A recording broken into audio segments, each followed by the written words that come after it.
Bonjour mes curieux et curieuses, j'espère que vous allez tous et toutes très bien. Aujourd'hui je vous retrouve pour le deuxième épisode de Cons, qui va traiter des troubles du comportement alimentaire, les TCA. Donc j'ai bien attaché mes cheveux pour contrer la chaleur. J'ai pris ma petite boisson, donc de l'eau avec du jus de citron et quelques glaçons qui ont déjà fondu, voilà. Et du coup, j'ouvre mon script et c'est parti. Alors, donc je vous souhaite la bienvenue dans ce second épisode de Cons, qui veut dire parler en breton. Donc dans cet épisode, comme je l'ai dit précédemment, nous parlerons des TCA et de notre rapport à la nourriture. Donc le plan de la vidéo est le suivant. Donc dans un premier temps, je définirai ce que sont les troubles du comportement alimentaire, les TCA, et ce que j'entends par le rapport à la nourriture. Dans un second temps, je vous parlerai des TCA dont je souffre et de mes différentes expériences envers la nourriture. Dans un troisième temps, je me pencherai sur les témoignages que vous m'avez laissés. Et pour finir, je vous donnerai quelques conseils qui m'ont aidé, voir si ça peut vous aider.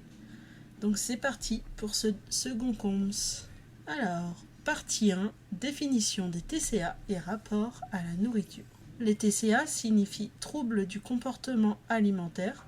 Ce sont des maladies psychologiques caractérisées par une relation perturbée avec la nourriture et une préoccupation excessive du poids et de la forme corporelle. Les TCA les plus courants sont l'anorexie, la boulimie et l'hyperphagie boulimique. Ces troubles peuvent avoir des conséquences graves sur la santé physique et mentale des individus qui en souffrent et nécessitent souvent une prise en charge médicale et thérapeutique spécialisée. Pour ce qu'il en est de la relation à la nourriture, cela fait référence à la manière dont une personne interagit avec la nourriture sur le plan émotionnel, comportemental et psychologique. Une relation saine avec la nourriture implique une alimentation équilibrée et flexible, une écoute des signaux de faim et de satiété du corps, ainsi qu'une attitude positive envers la nourriture et son propre corps. Cependant, certaines personnes peuvent développer une relation perturbée avec la nourriture, susceptible de conduire à des troubles du comportement alimentaire. Ces troubles peuvent se manifester de différentes façons, telles que des restrictions alimentaires, des préoccupations obsessionnelles liées au poids et à la forme corporelle, des sentiments de culpabilité ou de honte après avoir mangé, etc. Il est important de souligner que la relation à la nourriture est influencée par de nombreux facteurs, tels que la biologie, l'environnement, les expériences personnelles, les pressions sociales, les normes de beauté, etc. Une attention particulière doit être accordée à la promotion d'une relation saine avec la nourriture, notamment en encourageant une alimentation équilibrée, en écoutant les besoins du corps et en développant une image positive de soi, bien que ça ne soit vraiment pas facile. En cas de problème, il est recommandé de chercher de l'aide auprès de professionnels de la santé spécialisés dans les TCA, dans les troubles du comportement alimentaire comme des diététiciens ou des nutritionnistes. Donc dans cette deuxième partie, je vais vous parler des TCA, de mes TCA et de l'évolution de mon rapport à la nourriture. Vous allez comprendre le mot évolution. Alors, dès l'âge de 7 ans, étant une petite fille hypersensible et très anxieuse, je me suis réfugiée dans la nourriture pour surmonter mes craintes de l'inconnu et de l'environnement extérieur. J'avais l'impression d'être tout le temps agressée par l'extérieur. Pendant toute mon enfance et aussi durant mon adolescence et encore aujourd'hui, je l'avoue, j'ai eu des difficultés à sortir de chez moi, sauf pour aller à l'école ou voir des personnes dont je n'avais pas peur, et encore aujourd'hui. Je préférais souvent m'isoler pour me sentir en sécurité, comme maintenant, mais il y a eu quand même une grosse évolution par rapport à avant. Cependant, je m'embêtais, je m'ennuyais, et livrée à moi-même, j'occupais cet ennui en mangeant. Je ne me suis pas rendu compte tout de suite que j'entrais dans une sorte de spirale infernale dont il est très difficile de s'échapper. Je souffrais et en souffre encore de l'hyperphagie boulimique. Il m'arrive encore d'avoir des crises, mais beaucoup moins intenses qu'avant et beaucoup moins souvent. Avant, c'était pratiquement tous les jours et maintenant, c'est très très très très rare. Ça peut aller d'une tous les mois ou voire tous les 3 mois. Enfin voilà, c'est très éloigné chaque crise. Alors qu'avant c'était une cata, c'était toutes les semaines, tous les jours quasiment. Voilà. Excuse-moi, je me frottais les yeux. Allez, on continue. Donc, l'hyperphagie boulimique se caractérise par des épisodes récurrents de crise de boulimie, mais contrairement à la boulimie, sans comportement compensatoire. C'est une perte de contrôle sur le comportement alimentaire dans lequel la personne qui en souffre mange plus que de raison, sans même avoir faim. Les conséquences physiques de ces crises sont des douleurs abdominales, des troubles digestifs, une fatigue chronique, de l'insomnie et une prise de poids importante. Surtout la prise de poids importante. Donc dès l'âge de 7 ans, j'ai commencé à prendre du poids de plus en plus jusqu'à l'âge de 17 ans, où j'ai vécu un profond ras-le-bol de par les moqueries et le harcèlement scolaire que je subissais.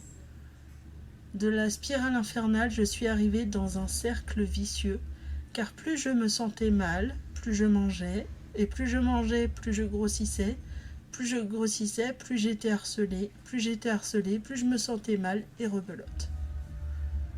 J'ai donc vécu lors de l'été 2012 une crise de boulimie, la pire crise de boulimie que j'ai pu vivre. Je mangeais normalement, mais en faisant pas moins de 6 heures de sport par jour pour compenser. Donc j'ai perdu de 15 à 20 kilos en seulement 2 mois. Mais tout ça pourquoi ? Juste pour que les moqueries et le harcèlement cessent. Donc j'ai pas fait ça pour moi, j'ai fait ça pour les autres. Et ça m'a pas aidé. Donc au détriment de ma santé physique et aussi mentale. Donc cette crise s'est arrêtée quand une nuit je me suis réveillée en sueur pour dégobiller mes tripes dans les toilettes. J'ai fait une vidéo il y a 1 ou 2 ans sur justement ma pire crise de boulimie. Je vous inviterai à aller la voir. Ça s'appelle ma pire crise de boulimie, où je détaille beaucoup plus. Donc j'ai dégobillé toutes mes tripes dans les toilettes, c'est le cas de le dire, car mon corps était en état de famine et de survie. Cet épisode m'a profondément marqué et je n'ai même pas réussi à en parler à ma famille par honte. J'ai eu beaucoup de mal à reprendre une alimentation normale, car j'avais retiré beaucoup de choses de mon alimentation. J'étais en grosse carence, c'est pour ça que ça m'a rendue très malade. Donc j'ai repris tout ce poids perdu par la suite. Donc voilà, j'ai fait tout ça pour rien, je me suis rendue malade pour rien. Et même plus. Je continuais de manger en cachette et cachais les emballages sous ma couette et mon oreiller, par honte. Mais bien sûr, ma mère les trouvait toujours quand elle faisait mon lit. Pourtant, je n'ai pas eu d'aide psychologique pour ça à ce moment-là, et je le regrette parce que j'en aurais eu bien besoin. Aujourd'hui, je me sens bien mieux, car j'ai appris de mes erreurs et je me suis renseignée pour avoir plus de notions sur ma nutrition. Il m'arrive de temps en temps d'avoir des crises d'hyperphagie, mais c'est extrêmement rare, comme je vous le disais, et beaucoup moins intense. Voilà. Ce qui m'aide, c'est que j'ai trouvé d'autres occupations pour gérer mes anxiétés, et j'ai un travail passionnant et enrichissant. De plus, depuis peu, je suis suivie par une diététicienne fabuleuse, non loin de chez moi, très encourageante et compréhensive, qui m'aide énormément. Donc j'ai toutes les clés en main pour m'en sortir. Et je vous invite franchement à vous faire accompagner dans vos combats. Voilà. Moi avant je disais non, je vais jamais me faire accompagner parce que c'est mon combat, c'est pas leur combat. Voilà, j'ai mis mon ego de côté et paf, en fait tout se passe bien. Du coup, cette partie 3, je vais m'intéresser à vos témoignages. Donc je vais aller rechercher le témoignage de ce pas. Alors voici le témoignage. Bonjour Miss Curieuse. Tout d'abord, je te remercie de ton investissement pour chacune de tes vidéos et je te remercie spécifiquement d'avoir déjà abordé la question des troubles alimentaires et de la perte de poids sur ta chaîne. Étant moi-même concernée par le sujet, je suis en obésité depuis 2017-2018 à peu près. Ton témoignage m'a permis de me sentir moins seule et la culpabilité étant largement constituante de ces troubles, je crois qu'en parler sur YouTube et permettre à d'autres femmes et d'autres personnes de se reconnaître dans ces difficultés est une action très positive qui peut avoir des conséquences très bénéfiques, à la fois pour l'estime de soi, mais aussi pour avoir le sentiment d'appartenir à un groupe. Lorsqu'on est en surpoids ou en obésité, on se sent à la marge de la société, en grande partie à cause de la grossophobie ambiante. Et le fait de pouvoir recréer des communautés, notamment en ligne, autour de ces questions et de ces problématiques est très important, je crois. Et tu crois vraiment bien parce que je pense que c'est important d'en parler. Et ah oui, du coup ces témoignages et en même temps je donne ce que je ressens à travers ce témoignage, voilà. Ce que je ressens, si je peux vous apporter mon point de vue, voilà. Donc oui, c'est important de créer une communauté autour de ce souci, autour des TCA, pour pouvoir, choper des clés pour ouvrir le cadenas de nos souffrances. Voilà, c'est important de se sentir comprise, parce que c'est pas seulement les femmes qui peuvent en souffrir, c'est plus souvent des femmes, mais c'est aussi des hommes. Donc des hommes aussi, des humains, voilà, qui peuvent en souffrir, voilà. Et donc oui, quand on est différent de la normalité, je sais pas si on peut dire une normalité, parce que pour moi il n'y a pas de normalité, chacun est comme il est, chacun est différent à sa manière, et je trouve que s'il y avait trop de conformisme, trop de conformité, on s'ennuierait vraiment beaucoup. Et du coup, oui, dès qu'on sort du lot, on est mis à la marge, comme tu as dit. On se sent à la marge de la société, voilà, en grande partie à cause de la grossophobie ambiante. Donc oui, je pense que quand on est obèse, on se sent en marge de la société, mais aussi quand on est trop maigre, quand on est... peu importe la TCA dont on souffre, voilà. Et le fait de pouvoir recréer des communautés, notamment en ligne, autour de ces questions et de ces problématiques est très important, je crois. Oui, c'est très très important de se souder autour de ça pour pouvoir s'épauler. Voilà. Alors, pour répondre à ta question, mon rapport à la nourriture est troublé depuis l'adolescence. J'ai été pendant quelques années, à la fin de mon adolescence, en léger surpoids qui s'est transformé en obésité à cause de crises d'hyperphagie et d'un traitement médicamenteux. Voilà, donc l'obésité, c'est pas forcément dû à l'alimentation, ça peut être dû aussi aux médicaments, donc comme je disais plus haut. Si je vous relis, je regarde mon script. Il est important de souligner que la relation à la nourriture est influencée par de nombreux facteurs, biologie, environnement, expérience personnelle, pression sociale, normes de beauté et aussi tant d'autres choses. Voilà, donc ça regroupe ce que j'ai dit plus haut. Comme je l'ai évoqué plus haut, les personnes en ligne ayant abordé ces problématiques ont très largement contribué à me déculpabiliser par rapport à ces troubles de l'alimentation. Ça, c'est super que tu déculpabilises, parce que la culpabilité, c'est vraiment une conséquence des TCA qui n'aide vraiment pas. C'est une des conséquences les plus lourdes, la culpabilité. Donc c'est génial que tu déculpabilises grâce à tout ce que tu as pu regarder. C'est mieux que si on te faisait culpabiliser, en fait. Je trouve que culpabiliser quelqu'un, c'est vraiment pas l'aider. Il faut l'accompagner, le comprendre, voilà, avoir de l'empathie. Alors malgré une tentative de rééquilibrage alimentaire, j'ai été suivie par une diététicienne géniale et après avoir perdu une vingtaine de kilos, j'ai fini par tout reprendre et je me retrouve aujourd'hui à la case départ à 120 kilos pour 1,72 m, soit un IMC très largement supérieur à 30, autrement dit en obésité morbide. Je sais qu'en restant à ce poids-là, je mets ma santé en danger. Donc, en fait, oui, je pense que je suis dans le même cas que toi. Donc, je, je comprends tout à fait ce que tu dis parce que moi, je suis actuellement à 120, 121 kg pour 1,74 m. Donc on fait à peu près la même taille, à peu près le même poids. Donc j'ai un IMC qui est aussi supérieur à 30, qui est même à 40. Voilà, donc en obésité morbide, pareil. Et oui, je pense que si on continue à grossir, on va mettre notre santé en danger. Mais il faut savoir que selon ce que ton environnement, selon ta santé en général, avoir un fort poids n'est pas synonyme de mauvaise santé souvent. Quand tu regardes par exemple les mannequins grande taille, elles sont en surpoids et tout ça, et pourtant elles n'en sont pas moins en bonne santé.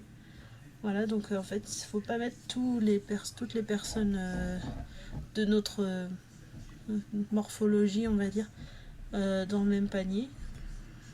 Voilà, je dis pas ça pour toi, voilà, mais c'est vraiment pour dire que il y en a certaines qui sont en bonne santé malgré ce qu'on pourrait penser. Je tenais à souligner ça. Donc tu mets pas forcément ta santé en danger, mais si tu t'alimentes correctement au quotidien, franchement, tu vas y arriver. Parce que l'alimentation, c'est à peu près 80% du travail. Le reste, ça peut être des troubles psychologiques. Voilà. Donc fais-toi accompagner pour ta santé mentale. Et tu verras que ça débloquera beaucoup de choses pour ta santé physique. Donc j'ai également plusieurs diabétiques dans ma famille, donc je dois rester vigilante de ce côté-là aussi. J'espère que tu vas t'en sortir, parce que le diabète c'est vraiment pas simple. Donc j'espère pour toi que tu vas y arriver, ma grande. Donc en bref, les questions de l'alimentation et de la perte de poids, qui est incontournable dans mon cas, occupe malheureusement une très grande partie de ma vie et de ma charge mentale. Alors peut-être que ça peut t'amener des blocages justement pour progresser, comment dire, que du fait que ça occupe une très grande partie de ta vie et de ta charge mentale. Essaye de penser à d'autres choses, de te faire accompagner au niveau psychologique comme je disais, d'occuper ton esprit, et tu verras que tous les blocages, tous les barrages que tu te mettais, ça va ouvrir les vannes et tu vas enfin réussir à t'en sortir, à pouvoir perdre du poids si tu te détaches de cette envie de perdre du poids. Moi j'essaye de m'en détacher et je vois que j'ai des meilleurs résultats que quand j'étais obnubilée par ça. J'espère que nous pourrons faire équipe avec d'autres femmes pour s'entraider et partager nos difficultés concernant ces sujets. À très vite et te remercie encore infiniment pour tes vidéos. Et de rien, ma belle. Et oui, donc toutes les femmes qui ont des soucis comme nous deux, au niveau du poids et tout ça, que ce soit au niveau obésité, que ce soit même anorexique, tout type de TCA, vous êtes les bienvenus pour qu'on puisse parler ensemble. Voilà. Et pourquoi pas créer un groupe Facebook ou un Instagram exprès pour pouvoir en parler. Un groupe Instagram, voilà. Redites-moi ça. Allez, gros bisous. Bon, merci pour ton témoignage. Et du coup, maintenant, je vais passer à la partie 4 sur les différents conseils que je pourrais vous donner, même si j'ai pu en dire quelques-uns dans ces 3 parties. Donc les conseils que j'ai à vous donner, donc j'en ai quelques-uns, mais je ne vais pas tous les dire parce que ça va faire une grande liste. Donc déjà, en parler à des proches, ne pas avoir honte comme j'ai pu avoir honte. C'est important de ne pas garder tout ça pour vous parce que c'est très très lourd à porter, les TCA. Toutes les conséquences des TCA, c'est très très lourd à porter. Voilà. Ne vous croyez pas faible parce que porter tout ça, franchement, faut être fort.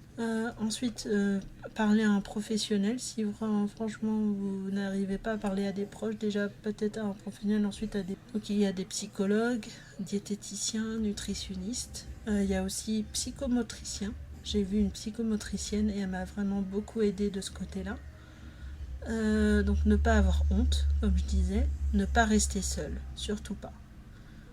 Trouver des échappatoires différents de la nourriture, comme la musique, l'écriture, les jeux vidéo, le dessin, le sport, les activités artistiques, etc. Plein de choses comme ça qui vous font du bien, beaucoup plus de bien que les excédents de nourriture. Des activités en fait qui vous amènent pas de culpabilité derrière, en fait. Voilà. Donc si vous êtes intéressé par plein de choses, n'hésitez pas à vous diriger vers ça. Et vous verrez que votre esprit ne sera plus obnubilé par la nourriture et tous vos soucis, entre guillemets, s'envoleront. Voilà, c'est ce que j'essaye de faire en ce moment. Donc à travers le chant, parce que j'adore chanter, l'écriture. Faut faire des vidéos YouTube aussi, ça m'aide beaucoup. Quand je suis en train de vous parler comme ça devant ma caméra, je suis pas en train de manger. Bon, je suis en train de boire de l'eau, mais du coup c'est bien. C'est très bien. Voilà, boire beaucoup d'eau aussi. Boire beaucoup d'eau, c'est important, même si moi, c'est un vrai dromadaire qui vous parle. Voilà. Donc, et encore moins dromadaire qu'avant parce que j'ai fait des efforts. Voilà. Ne pas se mettre la pression, se dire qu'on a tout le temps, il n'y a pas de compte à rebours, il n'y a pas de... Vous n'avez pas d'échéance à absolument... Vous n'avez pas 3 mois pour perdre tous vos kilos. Enfin, vous avez toutes les années devant vous que vous voulez pour atteindre vos objectifs, que ça mette 1 an, 2 ans, 3 ans, 4 ans. Justement, plus le processus est lent, plus il va durer dans la longueur. Voilà, dans le temps. Voilà. Si on va trop vite, en fait, c'est là qu'on risque de déséquilibrer les choses et de retomber dans nos travers. Donc, allez lentement dans vos objectifs, ne vous foutez pas la pression, surtout pas. Déjà que vous souffrez beaucoup avec vos TCA, ne vous foutez pas une douleur en plus par le stress. Voilà. Donc j'espère que ça vous a aidé tout ça. Donc j'espère que cette vidéo vous a plu. Il me semblait important de la faire car beaucoup souffrent en silence de ces maladies encore mal comprises que sont les TCA. Je le répète encore, ne restez pas seul, même si je sais que c'est pas évident. Courage à vous. Si vous avez besoin d'en parler, vous pouvez le faire ici en commentaire ou bien par mail. Donc mon adresse mail, je l'affiche juste ici. C'est je-suis-miss-curieuse@gmail.com. Je vous répondrai du mieux que je peux pour vous aider au mieux. Je vous fais d'énormes bisous et vous soutiens. Rendez-vous le week-end prochain. Non, pas le week-end prochain parce que je vais chez ma famille en Bretagne. Donc ça sera plus... je vais essayer de vous la sortir dès que possible. Rendez-vous dans la vidéo prochaine. Pas le week-end prochain, mais dans la vidéo prochaine, voilà. Je sais pas quand je la sortirai. Parce que là je suis en vacances, donc j'essaye de profiter un peu. Je vais aller voir ma famille quelques jours en Bretagne. Voilà. Donc rendez-vous la fois prochaine, la vidéo prochaine, pour la suite de la lecture de La magie du rangement de Marie Kondo. Voilà, on a bien avancé, on sera au chapitre 4, donc ça avance. Donc c'était Miss Curieuse, alias Maman Curieuse, qui vous aime fort. Et surtout, venez parler si vous avez besoin, ne restez pas seul. Je vous aime fort. Kenavo, ça veut dire au revoir en breton.